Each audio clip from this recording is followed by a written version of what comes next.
Let's take this thing apart. What's going on, guys? Carter here with Edge Mindset. We're going to take apart this ProTech SBR. Why?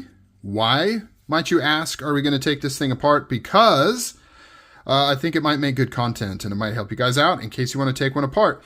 So this is a coil operated side opening automatic. Now, a little bit of backstory. Skip ahead if you don't want to hear me yap a little bit about what's going on here. Skip ahead maybe a minute or so. I'll make this brief, but I opened this, or I got this the other day, donated to the channel by pbk.com. Check them out, pbk.com, for all your knife needs. They are totally awesome. Love those guys, friends of the channel. Really, really cool. So I got this in from them. I did a review on this recently. In fact, maybe, I don't know, maybe it was uploaded yesterday. I don't know. We'll see how things go. And I noted that it had side-to-side play. Wasn't sure if it was this model or this particular knife or whatever, because I've never had side-to-side play on ProTechs ever before. And when I say side-to-side, I mean if I tightened up the pivot, I could get the side-to-side to go away, but then it wouldn't fire, right? It was too stiff. It wouldn't fire. Now, after I uploaded that video, a couple people reached out and said they have this exact knife, the SBR. They don't have that issue. No side-to-side play. Must be this particular knife. So I thought, okay, since I know it's this particular knife, that means to me that there's just something going on inside here, maybe a surface that is rubbing on something else, you know, like very slight tolerances, things like that going on. So I took it apart and I polished up the insides a little bit. And then I also just kind of broke it in. And I pretty much got all the side-to-side play out of it, meaning I can tighten the pivot to the point where there's no side-to-side play, and yet it's still firing pretty dang hard. I would say 90% as hard as it did before. There's a little more resistance, you know, there's a little more break-in that needs to happen to make it super, super smooth. But I didn't get any of it on camera. I didn't want to mess with trying to film and do actual work. That's my bad. I should have. So we're just going to take this apart and then put it back together, and I'll show you how to do it. It's not too bad. It's not as easy as a manual knife, but it's not too bad at all. So this one uses Allen keys for all of the main body screws. So we're using an Allen wrench here, or rather it's using hex for all of this. Now, let's do this first. So we take out the pivot there. We've got 3 body screws here. Let's break these free, and then we will take them out, right? That's the order of operation. Break them and then take them out, right? Okay, spin this out. And then I've got a little bit of a trick I want to show you with taking apart things like this. Anything that has a spring in it, a little bit of a trick of the trade that I think you'll find to be a kind of a useful thing. So I'm not actually going to do it on camera just so you can see it, but whenever you're taking anything apart that has springs like this, let's see, do we got them all? So 1, 2, and come on. Come on, boy. Get out of there. 1, 2, 3. Okay, got all 3. What you can do is actually disassemble it inside of a bag. So you can take your knife kind of like this. I even did all of the screws, right? Take it apart, then take it apart. That way, if there's any springs that are going to fly out or anything you might lose, small parts, things like that, this will capture it and prevent it from shooting across the room and potentially getting lost. So it makes it a lot easier. Now, I'm not going to do it in this video because I want to show everything, and I feel confident enough that I'm not going to screw up. Watch me screw up now. But yeah, we'll see how it goes. So we're going to shimmy this apart. You want it in the open position. I think that should be obvious, but it's not always obvious. Here's that front scale. Nice and oily. I've been lubing this thing up as I try to break it in. Got the button right here. It's captured because it's being held captive by the blade. So we're going to put our thumb on top of the button just to prevent it from flying away and slowly wiggle this free. And then everything is going to come apart. So over here, you see how I did that gently, right? Very demure, very mindful. I did that very gently. Took it apart, held everything in place. It's critical that it's in the open position because that's when you have least amount of pressure on that coil spring right there. Let's take a look here. You've got the button here, right there. There's the top of the button. You've got the little lip right there that prevents it from like going all the way through.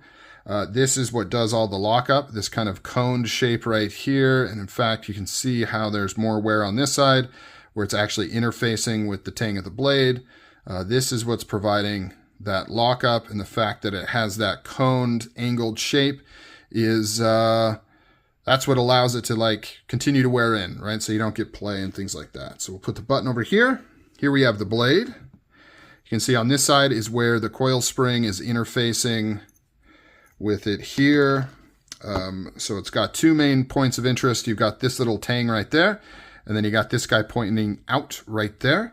So this guy is held captive to the blade by going through that hole right there. So that goes into that hole.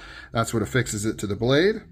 And then this little tail guy right there is held captive by this little groove right there. So it goes in there, and you can see kind of these wear marks. So what I did is when I took it apart, I took the natural wear pattern that I was seeing from just using the knife and playing with it.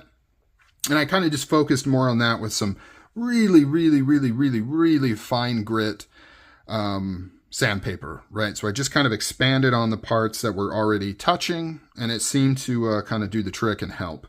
Here is the button spring right here. You can put that over here.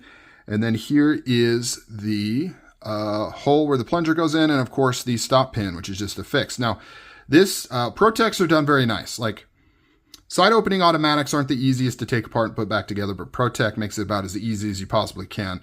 It's got a pressed in pivot here, so don't try to take this out unless you really have a reason to. You want to just leave that alone.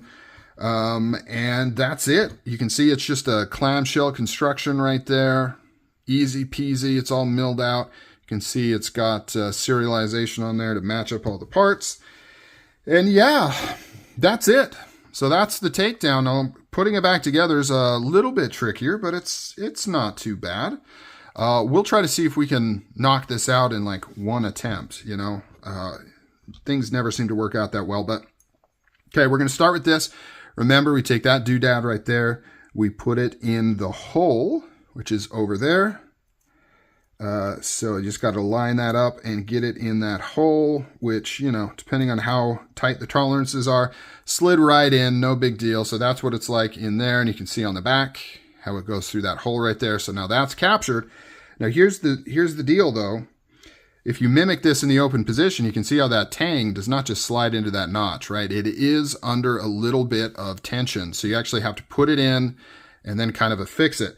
But it gets even more complicated than that because the button has to go in first, and then you have to have that button depressed in order for that to work. So I apologize in advance if I end up off camera a little bit as I try to finagle this with my big sausage fingers. But here is the hole on the button. So the flat side, you want to point out, obviously. And this goes onto the spring right there. Then you want to press this into the channel and put tension on it, just like that. Then you want to take the blade, flip it around, kind of hold on to this guy, put that little tang guy into that hole so that you can start getting a little tension on it, and then slide it onto the pivot, and then boom, just like that, you've got it back mostly together. Luckily, there's no washers or anything like that to mess with. Then you just put this on, put the button through there. Button is slid through the scales. Get those kind of aligned. Give it a little shimmy and shake.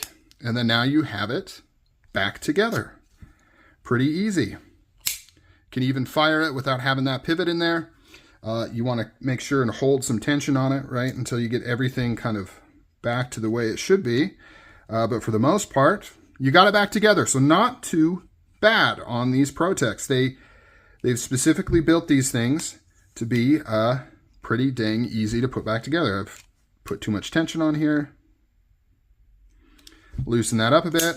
And then we've got a hard firing ProTech. We can put the body screws back in. Man, these fire hard. Like I said, still have the issue where I've got some side-to-side play, and if I tighten up the side-to-side play, it just doesn't fire as hard. But I think it might start to wear in more. I don't really want to mess with polishing inside any more than I already have. I just kind of helped it along a little bit. but we'll see. All right, comment down below if you found this interesting at all, if it's helped you take apart a side opening coil-fired automatic. This really should apply to most. There are some oddballs out there like the Gerber side opening automatic that is a complete nightmare to put back together. Do not take that thing apart. But the ProTechs are pretty easy. All right, guys, catch you later. I'm out.